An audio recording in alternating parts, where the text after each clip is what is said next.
Quand je vous dis que mon énergie elle veut rien dire, là il est presque minuit, j'étais partie me coucher et en fait j'ai regardé une vidéo qui m'a motivée. Il faut savoir que j'ai une grosse baisse de motivation en ce moment et là je me suis dit c'est bon, demain je me remotive et tout et je me remets au boulot. Je pense que je suis pas la seule à faire ça, à avoir besoin de se remettre en mouvement le lundi ou alors le début du mois ou alors pire en janvier, en début d'année ou en septembre et d'avoir besoin un peu de moments clés pour dire ouais je m'y remets. Et ça fait partie des objectifs que j'ai envie d'améliorer par la suite, de plus avoir de dates symboliques pour commencer à me remettre dans l'action. Mais là je suis contente. Si déjà je tourne cette vidéo, c'est que je me suis un peu remotivée, mais je la tourne aussi pour montrer à quel point ça ne veut rien dire parce que je sais que mentalement ça va être trop bizarre là, ce que je vais dire. C'est vraiment... Là je dévoile là, les choses. Mais comme je sais que à partir de demain matin, je vais essayer de me remotiver et de tout faire bien de manière structurée et tout.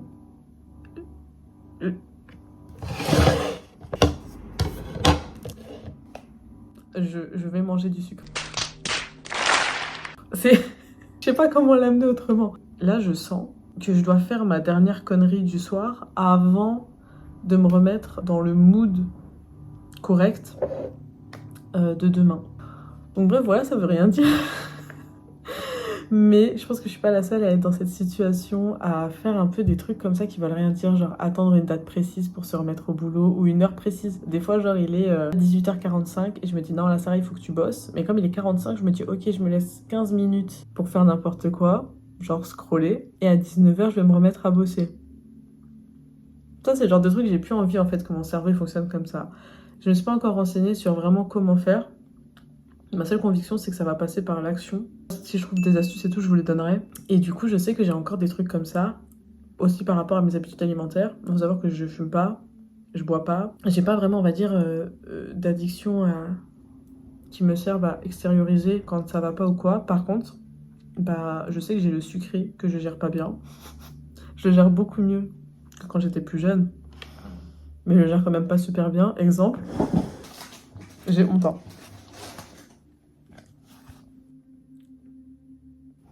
Voilà.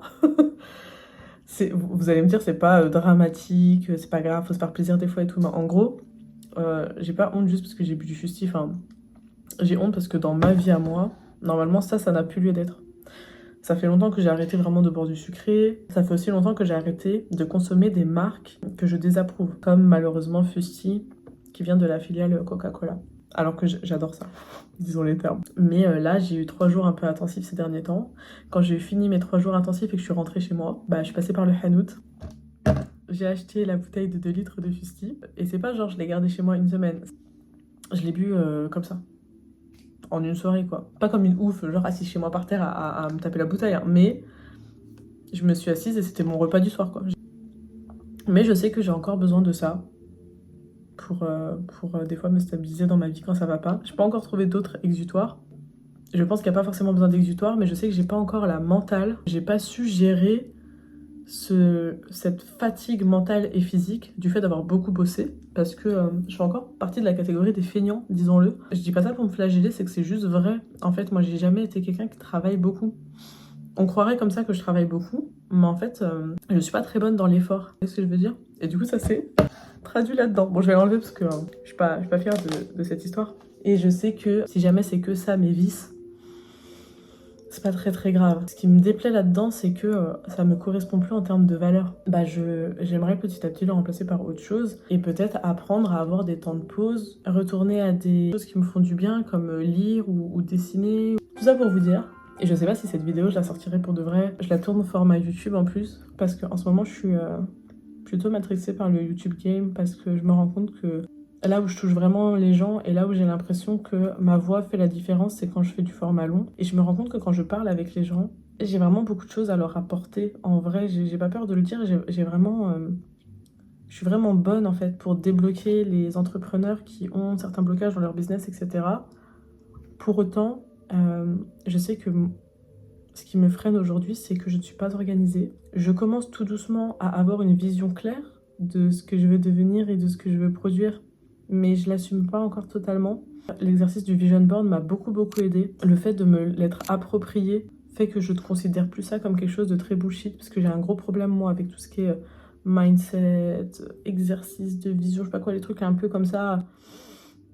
Moi, j'ai toujours cru que c'était bullshit. Je pense qu'il y a une grosse... Je pense qu'il faut trouver où est-ce qu'on se situe là-dedans. Voilà.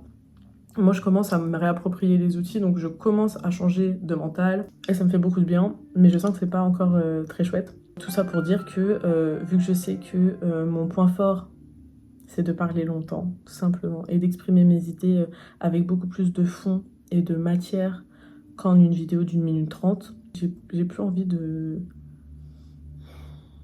En fait, en réalité, pourquoi je me lance sur Insta et pas sur YouTube?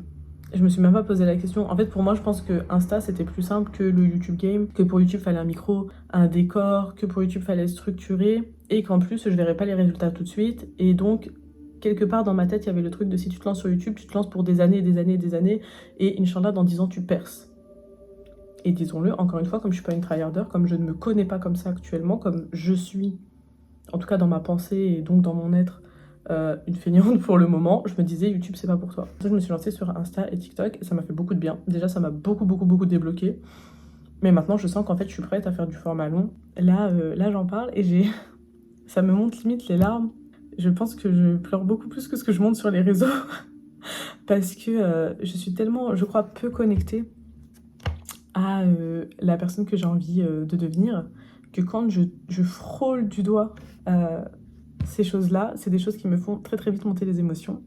Si cette vidéo n'a aucun écho, je crois que je m'en fous un peu. C'est juste que j'ai l'impression que le fait de me filmer, ça m'aide à structurer ma pensée et mon cheminement. Si un jour ça peut aider quelqu'un, même une personne, c'est tant mieux. Si ça n'aide jamais personne, c'est pas très grave parce que ça m'aura beaucoup aidé moi. Et rien que là, de me filmer comme ça, même si là, au moment où je tourne, j'ai vraiment un gros doute de est-ce que je vais la sortir ou pas cette vidéo parce qu'elle n'a ni queue ni tête. Eh bien, je me dis, ça m'aura au moins motivée là, même s'il est minuit, même si j'ai encore fait un espèce de mini craquage de bouffe, ben je me dis, moi là, ça m'aide tellement à m'ancrer et à croire au fait que oui, demain je vais travailler parce que là, je prends un engagement et parce que oui, je suis quelqu'un qui fait du contenu. Ça me met dans la peau de justement la fameuse Sarah du Vision Board, donc la Sarah qui a réussi, la Sarah qui va loin, la Sarah qui agit. Et donc ça m'aide. Et peut-être que ça débloquera certaines personnes qui, comme moi, ont besoin d'entendre d'autres personnes parler de ce qu'ils traversent pour se sentir légitimes à traverser ce qu'ils traversent. Peut-être que toi aussi qui m'écoutes derrière l'écran, si un jour je publie cette vidéo, tu attendais demain pour te remettre au travail, peut-être que tu attendais ta paye, peut-être que tu attendais de ne plus avoir ce bouton au milieu du visage, peut-être que tu attendais X ou Y chose pour te donner l'impulsion d'y aller, et c'est ok, mais juste quand l'impulsion arrivera, vas-y à fond. Peut-être que finalement, en regardant cette vidéo, tu te dis, bah non, oui, peut-être qu'on est mardi et qu'il est 15h25 et que ça veut rien dire, mais je vais me remettre à bosser maintenant. Et si c'est ça, franchement, grosse cœur sur toi, parce que moi, j'en ai pas été capable.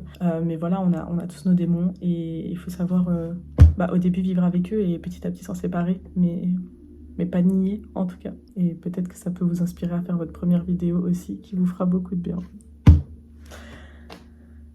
Je vais me coucher, avoir une bonne journée efficace, ça commence par avoir une nuit efficace. Donc j'essaye d'avoir la mentale en ce moment de me dire, si tu veux bien travailler la journée, il faut que tu inclues ta nuit et que tu considères ta nuit comme le début limite de ta journée et de ton efficacité. Ça c'est très dur comme mental à avoir pour moi.